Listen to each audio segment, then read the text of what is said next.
ಎಲ್ರಿಗೂ ನಮಸ್ಕಾರ. ನಮ್ಮ ಅಡುಗೆ ಚಾನೆಲ್ಗೆ ಸ್ವಾಗತ.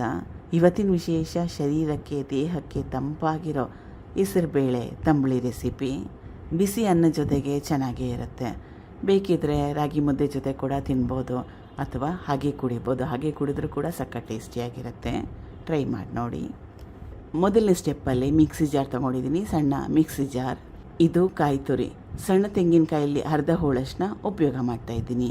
ಹಸಿರು ಮೆಣಸಿನ್ಕಾಯಿ 2ರಿಂದ 3, ಅರ್ಧ ಹಿಡಿಯಷ್ಟು ಕೊತ್ತಂಬರಿ ಸೊಪ್ಪು, 1 ಟೇಬಲ್ ಸ್ಪೂನಷ್ಟು ಜೀರಿಗೆ, ಇಷ್ಟ ಇದ್ದರೆ ಶುಂಠಿ ಕೂಡ ಹಾಕ್ಕೋಬೋದು ಸ್ವಲ್ಪ, ಅರ್ಧ ಕಪ್ಪಷ್ಟು ನೀರು. ಇದನ್ನು ಚೆನ್ನಾಗಿ ನುಣ್ಣಗೆ ರುಬ್ಕೋಬೇಕು. ರುಬ್ಕೊಂಡಿದ್ದಾಗಿದೆ. ಪಾತ್ರೆ ತಗೊಂಡಿದ್ದೀನಿ, ಬೇರೆದು ದೊಡ್ಡದಾಗಿರೋ ಪಾತ್ರೆ. ರುಬ್ಕೊಂಡಿದ್ನಲ್ಲ ಅದು. ಅದೇ ಮಿಕ್ಸಿ ಜಾರ್ಗೆ ಸುಮಾರು 1 ಗ್ಲಾಸಷ್ಟು ನೀರನ್ನ ಹಾಕ್ಕೊಂಡು ಸೇರಿಸ್ಕೊತಾ ಇದ್ದೀನಿ.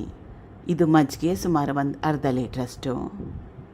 ಗಟ್ಟಿಯಾಗಿರೋ ಮೊಸರಿಗೆ 1 ಗ್ಲಾಸಷ್ಟು ನೀರನ್ನ ಹಾಕಿ ಮಿಕ್ಸಿ ಜಾರಲ್ಲಿ ಮಿಕ್ಸಿ ಮಾಡ್ಕೊಂಬಿಟ್ಟಿದ್ದೆ, ಒಂದು ಕರೆಕ್ಟಾಗಿರೋ ಸ್ಮೂತಾಗಿರೋ ಟೆಕ್ಸ್ಚರ್ ಬರಲಿ ಅಂತ.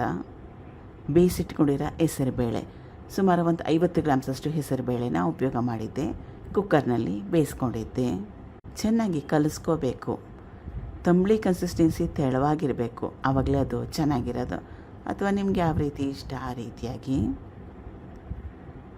ಕನ್ಸಿಸ್ಟೆನ್ಸಿ ಫೈನಲ್ ಆದಮೇಲೆ ರುಚಿಗೆ ತಕ್ಕಷ್ಟು ಉಪ್ಪು. ಒಗ್ಗರಣೆ ಸೇರಿಸ್ಕೊತಾ ಇದ್ದೀನಿ.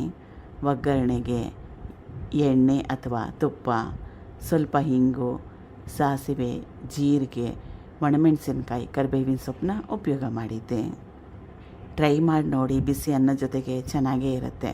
ಅಥವಾ ಹಾಗೆ ಕೂಡ ಕುಡಿಬೋದು. ಮಜ್ಜಿಗೆ ಥರ, ಮಜ್ಜಿಗೆ ಎಲ್ಲ ಕುಡಿತೀವಲ್ಲ ಅದೇ ರೀತಿಯಾಗಿ ಕೂಡ ಕುಡಿಬೋದು. ಒಗ್ಗರಣೆ ಹಾಕೊಂಡ್ಮೇಲೆ ಮತ್ತೊಮ್ಮೆ ಕುದಿಸ್ಕೊಳ್ಳೋ ಅವಶ್ಯಕತೆ ಏನಿಲ್ಲ. ಹಾಗೆ ಉಪಯೋಗ ಮಾಡಬೇಕಿದನ್ನು. Thank you for watching. ಧನ್ಯವಾದಗಳು.